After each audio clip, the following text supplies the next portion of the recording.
Alright, so I'm getting ready to do a big job. Two things, Carli Balljoints and Carli's extended high clearance control arms for if you're going to run wider tires.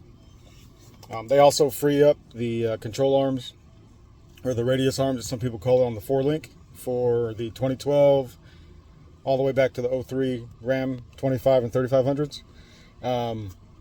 These control arms, there's a lot of videos on them, but basically they free up that bushing that doesn't flex as much, and it replaces the bushing with a Heim joint so that you can get a full articulation of your new suspension system. And then the ball joints are actually heavy duty ball joints. They're built better, they're supposed to last longer, and basically they are designed like a factory ball joint, but they use better materials. So they say that they'll last for over 1 million miles of articulation. The lower ball joint is a load bearing ball joint, and the upper ball joint is it's like a pin. They call it like a kingpin style ball joint because all it does is direct which way the wheel's going to go, and it lets it ride on that axis. So I'm going to do the ball joints first, and then after that's back put together, before I put the wheel back on, I'm going to do the control arms. So one of the things that I would recommend getting is a good jack stands. Obviously the truck doesn't weigh but 8 to 10,000 pounds depending on what you're working on. This is a 2012 Ram 3500 with some added extras like aftermarket bumpers and auxiliary tank, so it weighs a little bit more along with all the tools. So the reason why I got these over the 3-ton is just for that added height, so that they can jack up and stand the frame high enough so that I can still articulate the front axle. And then as well, the night before, I sprayed the control arms, the nuts and bolts, as well as the ball joints, so that they're ready to come out. So I'm going to jack the front up into the truck up, take the wheel off, and then go from there. I'm going to take my steering linkage off and hang it right here or somewhere on the frame so that's not just sitting on the ground. And then the brake caliper, remove that wire, and then the caliper bracket itself. And then all that'll be left is we'll hit the rotor off and then take off the dust shield, remove the wire, and then we'll pull out the axle. Make sure that you chock your wheels, and let's get started.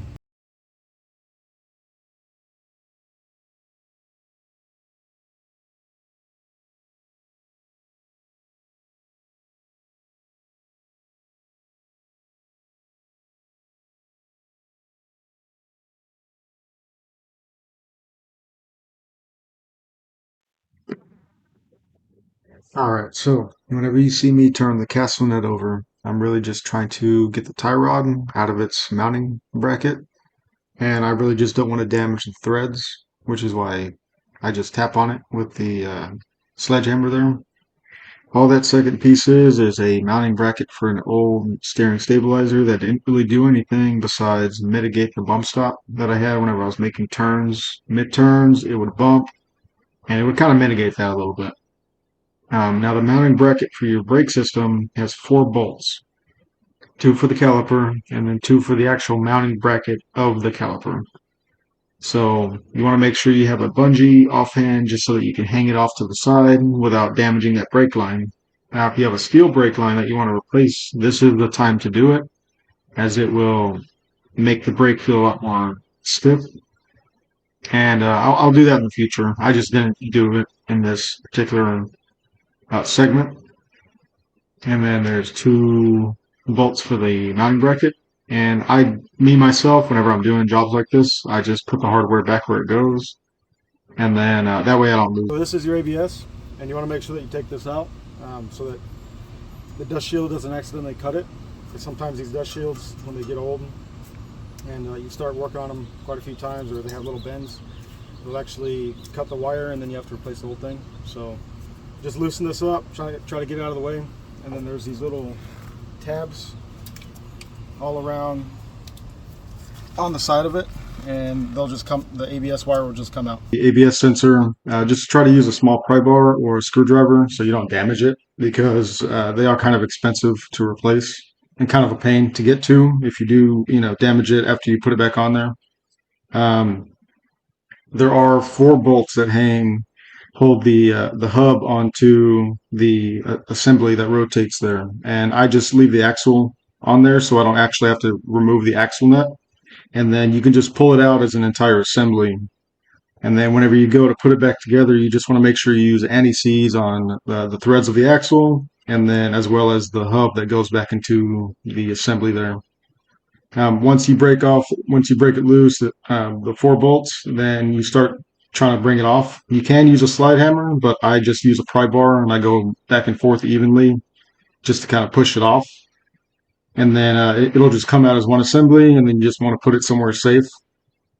Now, this portion right here is where you're actually touching the ball joints themselves. I just back it off and then leave it on there a few threads, because you do have to hit the entire hub off of the assembly so you can actually take it off to get to the ball joints themselves. And just a soft mallet should do. You might have to use a dead blow. All right, so we're getting to the point where we're like a quarter of the way there, because we got 2 ball joints and 4 control arms. So we're at the point where we're going to do ball joints first on each side. This is the driver's side, and then we're going to get into the control arms. But while I have you here, these were O'Reilly brand ball joints, and although the top one seems okay, the boot is completely gone. Not that that dictates whether it's a good ball joint or not, but the bottom one was completely unstable already. For a load-bearing ball joint, you don't really want it to move too easily, but whenever we take it out, we'll see. But the boot's definitely ripped already, and this was only a year ago. It's supposed to move a little bit, but it already has some lateral play, which is what you don't want for a top ball joint on one of these trucks anyway. So in one of these kits, there's a part number there, 2 upper ball joints, 2 lower ball joints, and then there's going to be a couple of retaining clips, a warranty card, which you want to do the same day, and then a full tube of grease, which really comes in handy whenever you're... We're at the point where we already pressed the old ball joints out. Now this is the lower one. You don't want your boot to look like that, and you don't want it to be able to move around too easy. And there's a lot of play that shouldn't be there. And then your upper one, up and down's okay, because the way that the joint swings on these, it rotates like this whenever you turn, but it's the lateral movement. I don't know if you can see that. When there's, I don't know, like over 100 pounds worth of tires and wheels on there, as well as everything else that's swinging around in your truck, just a little bit of that lateral movement can affect you whenever you hit a bump on the highway. You'll experience death wobble. So if that happens to you, then it's time to change out your ball joints. And so they give you instructions to follow. You have to follow them to a T so that you don't damage anything. The biggest thing that you want to make sure that you don't follow the instructions.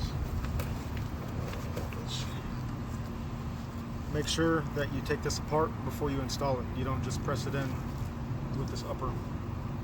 Otherwise, you'll run a chance of cracking everything, and then they won't warranty it out. So these actually come apart like this. And then this actually pops out of the middle. I'm gonna have to pop it out here in a second, but they don't give you cotter pins and castle nuts because you actually lock this in.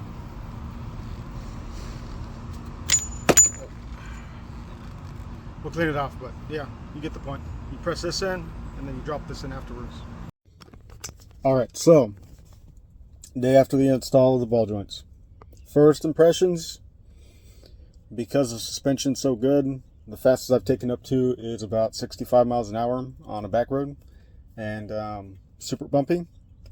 But the steering was pretty corrected compared to the old ball joints.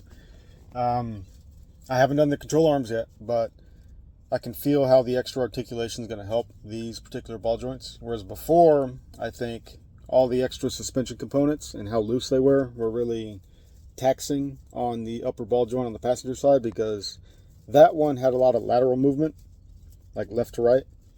And when it comes to these Dodge ball joints from like 03 to 12 and probably up until the new ones, the top knuckle is angled. The bottom knuckle is straight. So when the knuckle's turning, say you're facing your wheel, when your knuckle's turning, when you're turning the wheel left and right, it moves up and down. So the Carli ball joints are designed, you preload it so that the upper ball joint moves up and down. Whereas these other ones I got from, I think it was O'Reilly's, they were basically already moving laterally on the passenger side. And anytime I would tow a trailer, or I was loaded, 20,000 pounds gross, or anything like super bumpy highways or construction zones, the whole truck would shake, and that's what it was. It would cause death wobble. And because I have the torsion sway bar and the higher rate springs on the front, so they're supposed to give a little bit more as well as lift your truck up, because it's a suspension system. Because of all the other loose parts, the ball joints are supposed to be stable enough to let the suspension articulate but not lose control.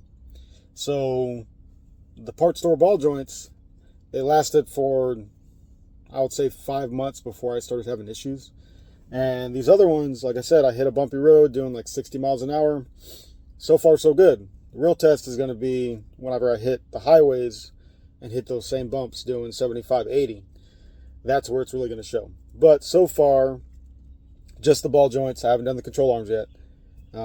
Everything's all right. And I think I'll probably do a separate video for the control arms, because the ball joints took a little bit longer just because I was outside and doing it in the parking lot. So this will be part of the parking lot mechanic series. I'll go ahead and add it to that, as well as all the other things I've done in a parking lot.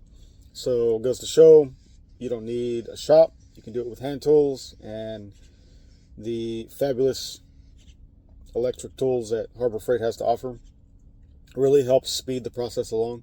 And you could take everything apart in like 10-15 minutes. Two biggest things though: a dead blow and a mallet. The mallet really helps whenever the dead blow can't compensate for that extra weight. So just something to know. But first impressions of the ball joints, absolutely great.